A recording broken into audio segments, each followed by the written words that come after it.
देखिए, भारतीय जनता पार्टी की राजस्थान प्रदेश कार्यकारिणी की घोषणा हो गई है। तमाम जो लोग हैं उनको पद दिए गए हैं। मीडिया प्रभारी का पद दिया गया है, किसी को जो है मंत्री बनाया गया है। तमाम वो लिस्ट है हमारे पास में। हमारे सीनियर पत्रकार दशरथ सिंह है।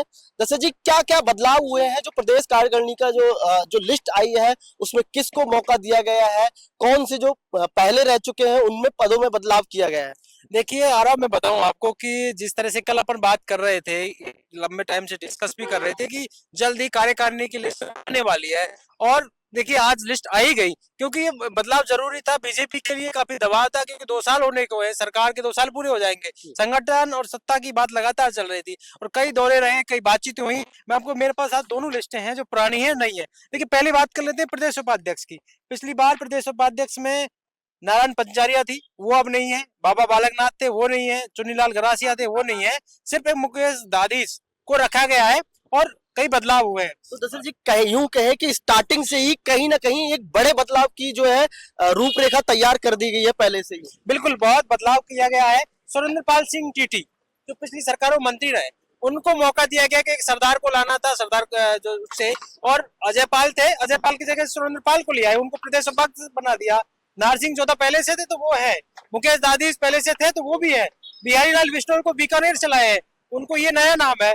बात कर लें छगन माहौल, वो भी कोटा से हैं, चुनाव लड़ चुके, उनका नाम है। और अगरू माहिरा बांसवाड़ा से हैं, उनको भी यहाँ पर मौका दी के आदिवासी इलाके से है। तो पूरा एक इलाके बड़ी पकड़ रखते हैं। बिल्कुल बड़ी पकड़ रखते हैं। ज्योति मुर्दा एक सिंगल नाम है जिनको लिया गया है और वो नागौर से है, लगातार ये काम कर रही थी। अब अलका मुंद्रा एक नया नाम, अलका मुंद्रा नया नाम है, उनको मौका दिया गया है प्रदेश उपाध्यक्ष में। बहुत सारे बदलाव। सरिता गेना जो अजमेर से है, ऐसे रीजन बाई अलग अलग तरीके से। सरवन सिंह बगड़ी जो प्रदेश महामंत्री पहले से भी थे, उनको रखा गया है। अब एक बड़ा नाम जो मैं आपको बताने जा रहा हूँ, वो बड़ा नाम है जितेंद्र गोठवाल, जिनको हटा दिया गया है प्रदेश कार्यकारिणी से और प्रदेश महामंत्री थे। उनकी जगह कैलाश मेघवाल को ये मौका दिया गया है। और कैलाश मेघवाल हनुमानगढ़ से आते हैं, जो है बड़ी पकड़ है। और लेकिन कैलाश मेघवाल ऐसी चेहरा थे, तो ऐसी चेहरा थे जितेंद्र गोठवाल। जितेंद्र गोठवाल लंबे वक्त से प्रदेश महामंत्री थे, लेकिन उनको हटा दिया गया। चर्चा ये है कि शायद आने वाले जब मंत्रिमंडल का विस्तार होगा, क्योंकि मंत्रिमंडल विस्तार की भी बात चल रही थी, अब ये लगभग ये होने को है कि मंत्रिमंडल विस्तार भी कभी भी हो सकता है। ऐसे में जितेंद्र गोठवाल की जो एंट्री है मंत्रिमंडल में हो सकती है, एक बड़ी बात है ये। क्या दशरथ जी, माने कि जिस तरीके से कार्यकारिणी की घोषणा हुई है उसमें कुछ नए चेहरों को मौका दिया गया है, मंत्रिमंडल का विस्तार होगा तो क्या जो चेहरे छूट गए हैं उनको भी मौका मिल सकता है? बिल्कुल मिलेगा। आप देख सकते हैं कि जैसे जितेंद्र गोठवाल की मैं बात कर रहा हूँ, उनको संगठन से हटाना एक इशारा है कि हो सकता है कि उन्हें मंत्रिमंडल में जगह दे दी जाए। अब बात कर लेते हैं मंत्रियों की, जिन्हें मंत्री बनाया गया। नारायण मीणा नए नाम, अजीत मानन पहले से थे, अपूर्वा सिंह थी, उनको भी लगाया गया। आईदी सिंह भाटी है जो जैसलमेर से, एकता अग्रवाल का नाम चल रहा था लगातार, उनका नाम है। और सीताराम पोसवाल, नारायण पुरोहित, इनको भी फिर से प्रमोशन दिया गया। ऐसे में पंकज गुप्ता, जिनको पोसवाल पंकज गुप्ता है, वो यहाँ ये जो है पूरे इनके कोषाध्यक्ष की भूमिका निभाएंगे, उनको मौका मिला है। श्याम अग्रवाल है जो सह कोषाध्यक्ष बनाए गए। कार्यालय सचिव की फिर से जिम्मेदारी मुकेश पारिक को दी गई है। मुकेश पारिक पहले भी प्रभारी थे और फिर से उनको प्रभारी की जिम्मेदारी दी गई है। विजेंद्र पुरी एक नया नाम, उनको प्रकोष्ठ प्रभारी बनाया गया है। वो भी पहले कांग्रेस में थे, चुनाव वो लड़ चुके हैं, ऐसे में उन्हें जिम्मेदारी दी गई है विजेंद्र पूनिया को प्रकोष्ठ प्रभारी की। देखिए प्रवक्ताओं की लिस्ट भी जारी कर दी गई है। क्या प्रवक्ताओं में कुछ बदलाव किया गया है? जैसे कि मदन प्रजापत का नाम चल रहा था, तो मदन प्रजापत को भी शायद पुनः मौका दिया गया है। और कैलाश वर्मा जो विधायक है, उनको प्रवक्ता बनाया गया है। तो कहीं ना कहीं कुलदीप धनखड़, वो भी विधायक है, उनको भी प्रवक्ता है, वो भी प्रवक्ता है। दशरथ सिंह, उनको बीकानेर से आते हैं, उन्हें भी प्रवक्ता बनाया गया है। राखी राठौड़, ये जयपुर से नाम है जिनका नाम चल रहा था, राखी राठौड़ को प्रवक्ता की जिम्मेदारी दे दी गई है। स्टेफी चौहान, इनको भी प्रवक्ता बना दिया गया है। पहले मंत्री थी, अब इन्हें तो चेंज किया गया है। जो पहले मंत्री थे उन्हें प्रवक्ता भी बनाया गया है, जो मंत्री थे उन्हें प्रदेश महामंत्री बनाया गया। कुछ कई प्रमोशन भी मिला है, कई चेहरे हैं जिनको प्रमोशन मिला है, जिनकी बात कर रहा था। अब बात करें सोशल मीडिया की, तो वीरेंद्र कौशिक, उनको जयपुर से आते हैं, सोशल मीडिया की जिम्मेदारी दी गई है। IT के जो प्रभारी IT सेल के अविनाश जोशी, उनको बनाया गया है।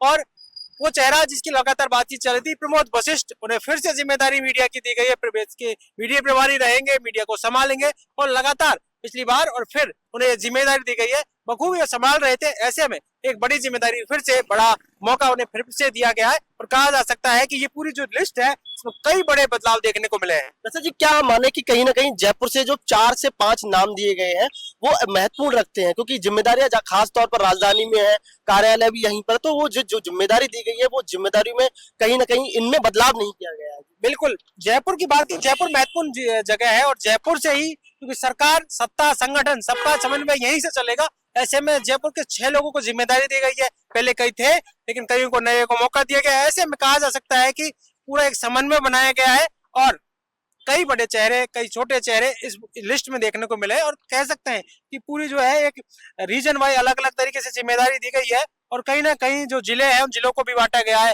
और जो कह सकते हैं कि क्योंकि कास्ट फैक्टर बड़ा होता है, कास्ट फैक्टर का भी बड़ा ध्यान रखा गया है। तो देखिए तमाम वो पद है, वो महत्वपूर्ण पद है, उनमें बदलाव भी किया गया है, नयों को मौका भी मिला गया है। और उसके बाद में अब हम जिक्र करते हैं जो भारतीय जनता पार्टी में कांग्रेस छोड़ करके आए थे, उनको एक भरोसा था कि कहीं ना कहीं हम भारतीय जनता पार्टी में जा रहे हैं तो कुछ अहम महत्वपूर्ण पद मिलेंगे उनको। कांग्रेस की जो भीड़ देखते हैं, हमारे साथ में बसंत पांडे जी है, सीनियर पत्रकार है। कैसा देखते हैं कि जो भारतीय जनता पार्टी में भरोसा जता करके आए थे, कांग्रेस में थे, महत्वपूर्ण पदों पर थे और मंत्रिमंडल में भी रह चुके हैं, उनपे तमाम बड़े बड़े पद थे कांग्रेस के अंदर, और जो भारतीय जनता पार्टी में है, कैसा देखते हैं उनको इस कार्यकारिणी में मौका नहीं दिया गया? देखिए आरव, हालांकि जो कार्यकारिणी भाजपा की लिस्ट जारी हुई है, इसमें कई जो नेता थे कांग्रेस का, इनका डिमोशन भी कह सकते हैं, कईयों का प्रमोशन भी कह सकते हैं। अब आपने जिक्र किया कि कांग्रेस छोड़कर जिन्होंने भाजपा का दामन थामा उनको कार्यकारिणी में शामिल नहीं किया गया। हाँ, कई बड़े चेहरे थे। देखिए लालचंद कटारिया का, जो कि कांग्रेस में कृषि मंत्री थे, राजेंद्र सिंह यादव जो कि गृह राज्य मंत्री थे कांग्रेस सरकार में, ज्योति मिर्धा जो कि कांग्रेस में मेयर भी रह चुकी थी, रिचपाल मिर्धा जो कि काफी कद्दावर नेता थे और अशोक गहलोत के करीबी माने जाते थे, उन्होंने भी अशोक गहलोत का दामन छोड़कर, ये क्या है कि कांग्रेस का दामन छोड़कर बीजेपी का दामन थाम लिया। सीताराम अग्रवाल 2 बार विद्याधर विधानसभा सीट से उन्हें उम्मीदवार बनाया गया था, लेकिन हार का सामना करना पड़ा था। उन्होंने भी बीजेपी का दामन थाम लिया था। एक नाम और बताऊंगा आपको, खिलाड़ीलाल बेरवा। हालांकि खिलाड़ीलाल बेरवा ने वापस जो है बीजेपी का दामन छोड़ दिया। पहले कांग्रेस का दामन, शुरुआत से कांग्रेस में थे, सचिन पायलट के करीबी माने जाते हैं, और बीजेपी का दामन थामने के बाद कुछ समय बीजेपी में रहे। हालांकि इनको इतनी तवज्जो नहीं मिली खिलाड़ीलाल बेरवा को, उन्होंने बीजेपी का दामन छोड़ दिया। हालांकि बीजेपी पर किसी तरह का आरोप नहीं लगाया। लेकिन लालचंद कटारिया का जिक्र कर लेते हैं। देखिए जब राजस्थान में कांग्रेस की सरकार थी तब लालचंद कटारिया को कृषि मंत्री बनाया गया था, और यह भी माना जा रहा था कि लालचंद कटारिया अशोक गहलोत के करीबी हैं और उन्हें आगामी जो विधानसभा यानी कि पूर्व में जो विधानसभा चुनाव गए उनमें वापस उम्मीदवार बनाया जा सकता है। लेकिन लालचंद कटारिया ने चुनाव लड़ने से मना कर दिया था और इस जो है झोटपाड़ा विधानसभा सीट से अभिषेक चौधरी को टिकट दिया गया था। हालांकि अभिषेक चौधरी को भी हार का सामना करना पड़ा था। अब राजेंद्र सिंह यादव, हालांकि इनकी जो कंपनियां थी इन पर लगातार ईडी की लगातार कार्रवाई हो रही थी, इसके चलते यूं कह सकते हैं, जो कि चर्चाओं का दौर चल रहा था कि लगातार इस तरह कार्रवाई हो रही है, इसके चलते इन्होंने भाजपा का दामन थाम लिया, लेकिन इनको भी तवज्जो नहीं मिली। लेकिन माना यह जा रहा है, देखिए अब मंत्रिमंडल का विस्तार भी जल्दी हो सकता है, तो इन जो बड़े चेहरे हैं, क्योंकि ये कांग्रेस कार्यकाल में बड़े बड़े पदों पर रहे थे, कैबिनेट मंत्री रहे थे, राज्य मंत्री रहे थे, किसी को उम्मीदवार बनाया गया था, तो मंत्रिमंडल में शायद इनको तवज्जो मिल सकती है, क्योंकि भाजपा भी जानती है अनुभवी चेहरे हैं और इनके अनुभव का लाभ भाजपा उठाने की कोशिश करेगी, इसलिए मंत्रिमंडल में इनको भी शामिल किया जा सकता है। बसंत जी क्या लगता है कि भारतीय जनता पार्टी कहीं ना कहीं जो कांग्रेस छोड़कर भारतीय जनता पार्टी में अभी भी उन पर कहीं ना कहीं भरोसा जताने में असमंजस में है? देखिए हालांकि भाजपा लगातार मंथन करने में लगी है और खुद प्रदेश अध्यक्ष मदन राठौड़ भी कह चुके हैं, हम लगातार मंथन करने में लगे हैं, जमीनी स्तर पर जो कार्यकर्ता काम कर रहा है उसको तवज्जो दी जा रही है, जो काम नहीं करेगा उसको साइडलाइन कर दिया जाएगा। और ये कार्यकारिणी में जो लिस्ट जारी हुई है इससे ये दर्शाता है कि जिन्होंने काम किया है उनको तवज्जो दी है और जिन्होंने काम नहीं किया है उनको साइडलाइन कर दिया गया है। कई बड़े चेहरे हैं, देखिए इस कार्यकारिणी में भी इनको साइडलाइन किया गया है, लेकिन माना ये जा रहा है और हवा भी का रुख भी और भी चल रहा है कि कहीं ना कहीं मंत्रिमंडल का विस्तार होगा तो इन बड़े चेहरों को मंत्रिमंडल में शामिल किया जा सकता है, क्योंकि अंतर चुनाव में जिस तरह हार का सामना हुआ उसके बाद कहा जा रहा था मंथन किया जाएगा और मंथन करने के बाद रिपोर्ट जो है शीर्ष नेतृत्व को सौंपी जाएगी, क्योंकि राजस्थान की परिपाटी देखी जाती है कि 5 साल कांग्रेस 5 साल बीजेपी, और इसको देखते हुए जब चुनाव सामने आते हैं तो निश्चित तौर पर एक बड़ा बदलाव, फेरबदल देखने को मिलता है। और निकाय चुनाव, पंचायत चुनाव भी पास में है, तो माना ये जा सकता है आगामी अगले साल जब जनवरी या फरवरी में निकाय चुनाव या पंचायत चुनाव होंगे, इसको देखते हुए पार्टी ने नए चेहरों को शामिल किया है और जो पुराने चेहरे हैं उनको भी तवज्जो दी है, उन पर भी विश्वास जताया। तो निश्चित तौर पर एक मंथन जरूर किया था भाजपा ने, उस मंथन के तहत इस कार्यकारिणी की लिस्ट जारी की गई है। तो क्या लग रहा है कि कहीं ना कहीं मंत्रिमंडल में जो कांग्रेस छोड़कर आए थे उनको जगह मिल सकती है? जैसे रिचपाल मिर्धा की बात करें, लालचंद कटारिया की बात करें, सीताराम अग्रवाल, ये बड़े चेहरे हैं जो कांग्रेस छोड़ करके आए। सीताराम अग्रवाल विद्याधर नगर से, जो कि फिलहाल में दिया कुमारी जी वहां से विधायक है, उनके सामने जो है उन्होंने बड़ी लड़ाई लड़ी, उसके बाद कहीं ना कहीं उनका हार का सामना पड़ा। अब जो है भारतीय जनता पार्टी में तो मंत्रिमंडल में कहीं जगह मिलेगी? देखिए, आपने विद्याधर सीट का जिक्र किया। देखिए, इस सीट से दिया कुमारी से पहले नरपत सिंह राजवी लगातार जीतते हुए आ रहे थे। नरपत सिंह राजवी का गढ़ भी जो है विद्याधर सीट मानी जा रही थी, लेकिन भाजपा की एक परिपाटी चली आ रही थी कि बदलाव जरूरी है। और केंद्रीय नेतृत्व ने जिस तरह विधानसभा चुनाव के समय, लोकसभा चुनाव के समय उम्मीदवारों का बदलाव किया, उसी के तहत नरपत सिंह राजवी का बदलाव करते हुए दिया कुमारी को यहां से उम्मीदवार बनाया। हालांकि भारी मतों से दिया कुमारी जीती थी, लेकिन सीताराम अग्रवाल लगातार यहां पर हार रहे थे 2 बार विधानसभा चुनाव, तो उन्होंने कांग्रेस का दामन छोड़ के बीजेपी का दामन थाम लिया। अनुभवी नेता है निश्चित तौर पर, कांग्रेस के समय में इनको राष्ट्रीय कोषाध्यक्ष भी बनाया गया था। अब राजेंद्र सिंह यादव कांग्रेस सरकार में गृह राज्य मंत्री भी थे, लालचंद कटारिया कृषि मंत्री थे, तो ये अनुभवी चेहरे हैं। तो बीजेपी निश्चित तौर पर इनके अनुभव का फायदा उठाने की कोशिश करेगी और निश्चित तौर माना ये भी जा सकता है इन बड़े चेहरों में से कुछ एक को मंत्रिमंडल में भी शामिल किया जा सकता है और कुछ को बड़ी जिम्मेदारी भी दी जा सकती है। अब ज्योति खंडेलवाल का ही जिक्र कर ले। देखिए, ज्योति खंडेलवाल कांग्रेस में मेयर रह चुकी है। हालांकि लगातार टिकट की दावेदारी भी उनकी ओर से की जा रही थी, लेकिन टिकट नहीं मिलने से नाखुश नजर आ रही थी और उन्होंने अपने कार्यकर्ताओं के साथ, अपने समर्थकों के साथ भाजपा का दामन थाम लिया था। उम्मीद ये लगाई जा रही थी अब नई कार्यकारिणी लिख लेगी, अब लिख लेगी। अब जब लिख ली है तो ज्योति खंडेलवाल का भी नाम नहीं है। निश्चित तौर पर ज्योति खंडेलवाल भी अनुभवी चेहरा है, उनको भी कहीं ना कहीं पार्टी को बड़ा पद देने की कोशिश करेगी, क्योंकि कार्यकारिणी की लिस्ट जारी हुई, उनका नाम नहीं, अगर मंत्रिमंडल में भी उनका नाम नहीं होता है तो निश्चित तौर पर पार्टी चाहेगी कि उनके साथ मान मनिवार की जाए और कोई बड़ा पद दिया जाए। हालांकि अभी समय है, माना जा सकता है 1 से 2 सप्ताह के बीच में जब मंत्रिमंडल की लिस्ट जो घोषणा होगी, नई मंत्रिमंडल के नेताओं के नाम सामने आएंगे, तो उनमें ये 4 से 5 जो नाम है, इनके नामों का भी ऐलान किया जा सकता है। देखिए, बहरहाल हमने दोनों विषयों पर जो है गहन चर्चा की। हमारे साथ में सीनियर पत्रकार दशरथ सिंह और बसंत पांडे जी थे, जो कि दोनों ने गहन चर्चा करके यही बताया कि जो नई कार्यकारिणी आई है और पुरानी में जो बदलाव किया गया है उसको लेकर के दशरथ जी कुछ कहना चाह रहे, क्या कुछ लग रहा है अभी भी कुछ आपको? देखिए, मैं कई चेहरों की बात करना चाह रहा था कि कई चेहरे ऐसे हैं जिन्हें नया पहली बार मौका मिला है, उनकी बात कर लेते हैं अपन। कि जयपुर से देखिए राखी राठौड़ को शामिल किया गया है, पहले नहीं थी, उनको शामिल किया गया है। उनके साथ कैलाश वर्मा जो जयपुर से विधायक है, उनको भी मौका दिया गया है। ऐसे में कहीं ना कहीं स्टेपी चौहान, उनको जयपुर से मौका दिया गया है।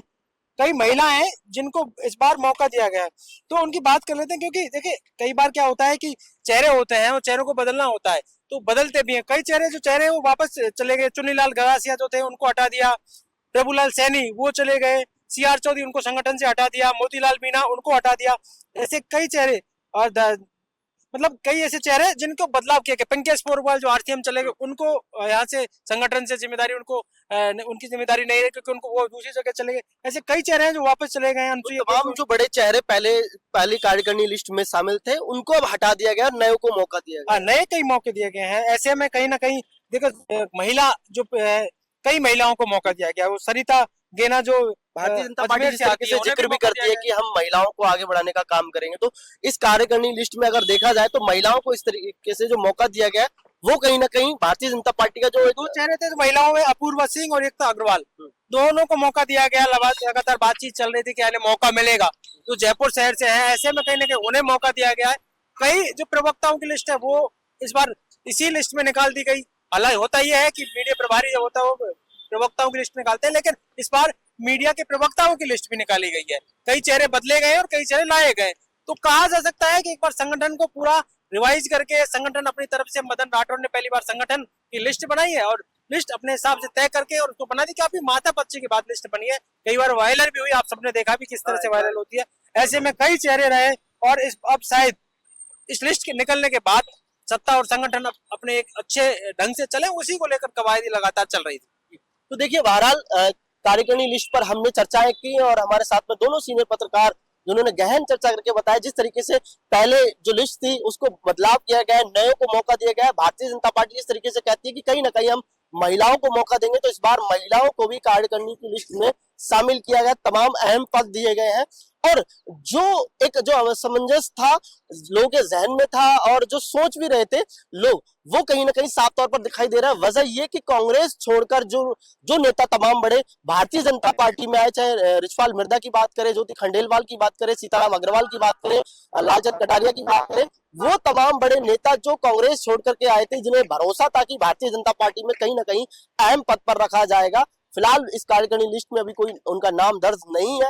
मंत्रिमंडल का विस्तार होगा, मंत्रिमंडल की जो लिस्ट आएगी, हो सकता है शायद भारतीय जनता पार्टी, कांग्रेस के जो नेता आए थे भारतीय जनता पार्टी में भरोसा जताकर, उन पर मंथन कर सकती है और हो सकता है मंत्रिमंडल में उनको जगह मिल सकती है। बहरहाल ये लिस्ट आ चुकी है कार्यकारिणी की, अब इसका क्या असर होता है, किस तरीके से भारतीय जनता पार्टी में जो बदलाव हुआ है कार्यकारिणी लिस्ट को लेकर के, वो देखने को मिलेगा। लगातार हम आपको बताते रहेंगे, मंत्रिमंडल की लिस्ट आएगी, लगातार उसको भी हम बताएंगे कि क्या बदलाव हुआ है, कौन नए चेहरे आए हैं, उन सब पर गहन चर्चा करके आपको जरूर हम बताएंगे कि क्या क्या जो है भारतीय जनता पार्टी ने बदलाव किए हैं। बने रहिए मेरे सहयोगी राजेंद्र के साथ। मैं आरव सिंह, पॉलिटिकल पंचायत, जयपुर।